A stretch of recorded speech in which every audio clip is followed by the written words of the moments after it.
des couilles de la discipline, on va le mater celui-là. Voilà une scène qui pourrait être tout droit sortie du dessin animé South Park. Certains pensent que c'est juste une question de volonté, d'autres que c'est une mode. Le TDAH, le trouble déficitaire de l'attention avec ou sans hyperactivité, c'est un trouble dont on entend beaucoup parler, parfois à tort et à travers.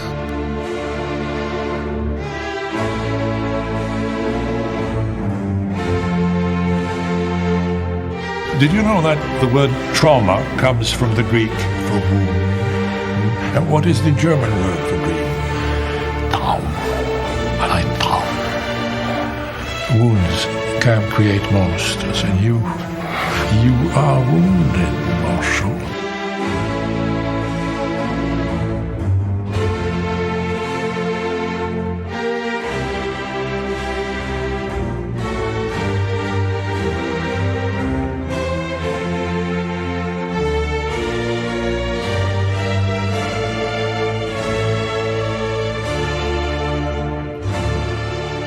Bonjour ou bonsoir, vous êtes sur le podcast Spiral 894 et je suis Spiral 894. En réalité, le TDAH est bien défini dans les manuels de psychiatrie, reconnu scientifiquement et peut avoir un impact majeur sur la vie quotidienne, à l'école, au travail et dans les relations. Tout d'abord, nous allons voir ce qu'il en est dans le DSM-5-TR. Nous allons voir les critères qui aident au diagnostic. Le DSM décrit le TDAH comme un ensemble de symptômes d'inattention et ou d'hyperactivité, impulsivité, qui interfèrent avec le fonctionnement. Pour diagnostiquer l'inattention, il faut au moins 6 symptômes, 5 si l'individu a 17 ans ou plus, présents au moins 6 mois, d'une intensité incompatible avec le niveau de développement et qui interfèrent directement avec le fonctionnement social, scolaire ou professionnel. Ces symptômes d'inattention sont au nombre de 9, et les voici. L'individu ne parvient pas à prêter attention aux détails ou fait des fautes d'étourderie dans les devoirs, le travail ou d'autres activités. Le deuxième symptôme, c'est que l'individu a du mal à maintenir son attention sur des tâches ou des activités ludiques. Le troisième symptôme, c'est que l'individu semble ne pas écouter quand on lui parle directement. Le quatrième symptôme, c'est que l'individu ne suit pas les consignes et ne termine pas les devoirs scolaires, les corvées ou les obligations professionnelles, sans que cela soit dû à une opposition ou à une incompréhension. Le cinquième symptôme, c'est que l'individu a du mal à organiser ses tâches et activités. Ce sont des difficultés à gérer les séquences, les matériaux et le temps. Le sixième symptôme, c'est que l'individu évite, a en inversion ou fait à contre-cœur les tâches qui nécessitent un effort mental soutenu. Par exemple les devoirs scolaires, les rapports, les formulaires. Le septième symptôme, c'est que l'individu perd souvent les objets nécessaires aux tâches ou activités, c'est-à-dire le matériel scolaire, les crayons, les livres, les outils, les portefeuilles, les clés, les papiers, les lunettes, les téléphones. Le huitième symptôme, c'est que l'individu se laisse facilement distraire par des stimuli externes, ou parfois par des pensées non pertinentes. Le neuvième et dernier symptôme, c'est que l'individu a des oublis fréquents dans la vie quotidienne, par rapport aux corvées, aux rendez-vous, aux rappels. Donc maintenant, nous allons passer aux critères d'hyperactivité et d'impulsivité.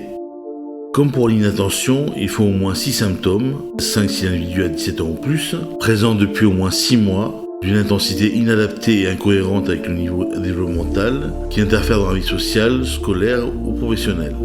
Donc il y a 6 symptômes d'hyperactivité et 3 symptômes d'impulsivité. Le premier symptôme d'hyperactivité, c'est que l'individu remue souvent les mains ou les pieds ou se tortille sur son siège. Le deuxième symptôme d'hyperactivité, c'est que l'individu se lève souvent dans des situations où il est censé rester assis, par exemple en classe, au travail. Le troisième symptôme d'hyperactivité, c'est que l'individu court ou grimpe, souvent dans des situations inappropriées. Chez l'adolescent et l'adulte, ça se limite parfois à une impression d'agitation intérieure. Le quatrième symptôme, c'est que l'individu est souvent incapable de se tenir tranquille dans les loisirs ou les jeux calmes. Le cinquième symptôme, c'est que l'individu est souvent sur la brèche, agit comme s'il était monté sur des ressorts. Le sixième symptôme d'hyperactivité, c'est que l'individu parle souvent excessivement. Pour l'impulsivité maintenant, le premier symptôme d'impulsivité, c'est que l'individu laisse souvent échapper la réponse avant que les questions soient complètement posées. Le deuxième symptôme d'impulsivité, c'est que l'individu a souvent du mal à attendre son tour. Le troisième symptôme d'impulsivité, c'est que l'individu interrompt souvent les autres ou impose sa présence. C'est-à-dire, il va s'immiscer dans les conversations, les jeux ou les activités, il va utiliser les affaires des autres sans demander.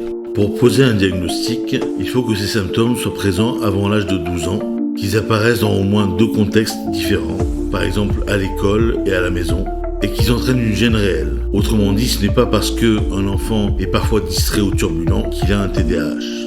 Il existe 3 formes principales de TDAH. La forme inattentive, ce sont les enfants ou adultes qui semblent dans la lune, qui oublient leurs affaires, qui ont du mal à s'organiser, qui évitent les tâches longues. Il y a ensuite la forme hyperactive et impulsive. Ce sont les personnes qui bougent sans cesse, qui parlent trop, qui coupent la parole, qui ont du mal à attendre leur tour. Et la troisième forme, c'est la forme combinée, la plus fréquente, qui rassemble les 2 profils. Pour la forme inattentive, il va donc falloir au minimum 6 symptômes d'inattention et moins de 6 symptômes d'hyperactivité et impulsivité. Pour les adultes, ce chiffre c'est 5. Pour ce qui est de la forme hyperactive impulsive, c'est le contraire. Il va falloir 6 symptômes ou plus d'hyperactivité et impulsivité et moins de 6 symptômes d'inattention. Et 5 aussi si c'est pour les adultes. Pour ce qui est de la forme combinée, il va falloir au moins 6 symptômes dans les 2 catégories, c'est-à-dire l'inattention et l'hyperactivité-impulsivité. Là encore, ce chiffre c'est 5 pour les adultes. Donc maintenant, nous allons voir le TDAH à travers le livre de Barlow et Durand, Psychopathologie, une approche intégrative. Barlow et Durand, dans leur manuel de psychopathologie, adoptent une approche intégrative. Ça veut dire qu'ils ne se limitent pas aux critères du DSM, mais qui prennent en compte les causes, l'évolution et les traitements. Vous avez les références dans la description du podcast. Sur la prévalence, le TDAH touche environ 5,2% des enfants et 2 à 3% des adultes. Il y a plus de diagnostics aux États-Unis et les garçons sont plus souvent diagnostiqués. Mais on sait aujourd'hui que les filles sont sous-diagnostiquées parce que leur TDAH est souvent moins hyperactif et plus inattentif. C'est-à-dire qu'ils ont des comportements internalisés. Pour ce qui est des causes du TDAH, il y a une forte composante génétique. On observe aussi des différences dans les circuits cérébraux qui gèrent l'attention et le contrôle de l'impulsivité. Mais l'environnement joue aussi un rôle. Le stress, les conflits familiaux, les difficultés scolaires peuvent aggraver les symptômes, même s'ils n'en sont pas la cause directe. Pour ce qui est des conséquences, le TDAH peut entraîner des échecs scolaires, du rejet social, des difficultés professionnelles et des comorbidités comme la dépression, l'anxiété ou les addictions. En ce qui concerne les traitements et la prise en charge du TDAH, le traitement du TDAH est le plus souvent combiné. Il y a d'abord les médicaments, en particulier les psychostimulants, comme le méthylphénidate, Ritaline, Adderall, et les non-stimulants tels que l'atomoxétine, c'est-à-dire le Strattera, et la guanfacine, c'est-à-dire le Tenex. Ils aident à améliorer la concentration et à réduire l'impulsivité. Mais le médicament ne fait pas tout. Les thérapies cognitives et comportementales apprennent aux enfants et aux adultes à mieux s'organiser, à gérer leur temps, à utiliser des stratégies concrètes pour compenser leurs difficultés. Pour les enfants, il existe aussi des programmes d'entraînement parental qui aident les parents à mettre en place des règles claires, à renforcer les comportements positifs et à réduire les conflits. Enfin, chez l'adulte, des approches comme le coaching ou la psychoéducation sont très utiles pour apprendre à vivre avec le trouble et éviter les conséquences sur la vie professionnelle et sociale. En résumé, le TDAH est un trouble neurodéveloppemental, fréquent, reconnu scientifiquement, qui a des bases biologiques mais qui interagit avec l'environnement. Il ne se résume pas à de la paresse ou à un manque de discipline. Bien diagnostiqué et bien pris en charge, il peut être géré efficacement et les personnes concernées peuvent mener une vie épanouie, à condition qu'on prenne en compte leur singularité. Donc voilà, si vous voulez des infos complémentaires, dites-le moi dans vos commentaires.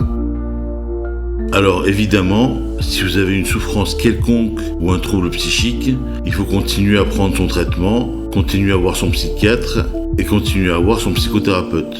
Si vous avez une souffrance quelconque ou un trouble psychique et que vous n'avez entamé aucune démarche pour y remédier, allez consulter un psychiatre, un psychothérapeute et prenez le traitement qu'ils vous donneront.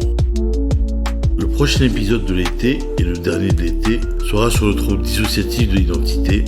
On n'aura pas le temps de faire le trouble du comportement alimentaire, vu que la rentrée est pour bientôt. Je suis vraiment désolé parce que c'est un trouble qui intéresse beaucoup de gens, mais on ne pourra pas faire autrement. On le fera un jour, mais pas de suite. On aura une rentrée un peu tardive cette année, mais elle commencera sur des chapeaux de roue, avec des sujets très intéressants. D'ailleurs, pour des épisodes futurs, soyez libres de nous proposer dans vos commentaires des thèmes qui vous intéressent ou qui vous touchent particulièrement.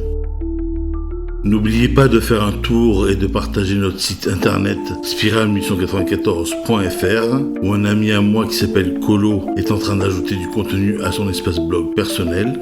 Vous pouvez aussi trouver mon livre qui est un livre sur la maladie mentale, mais un livre thérapeutique qui apporte de l'optimisme là où tout semble perdu. Colo m'a aussi aidé pour la production et la réalisation de ce podcast, donc un énorme merci à lui.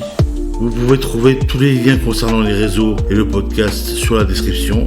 N'oubliez pas d'évaluer ce podcast à l'aide des étoiles.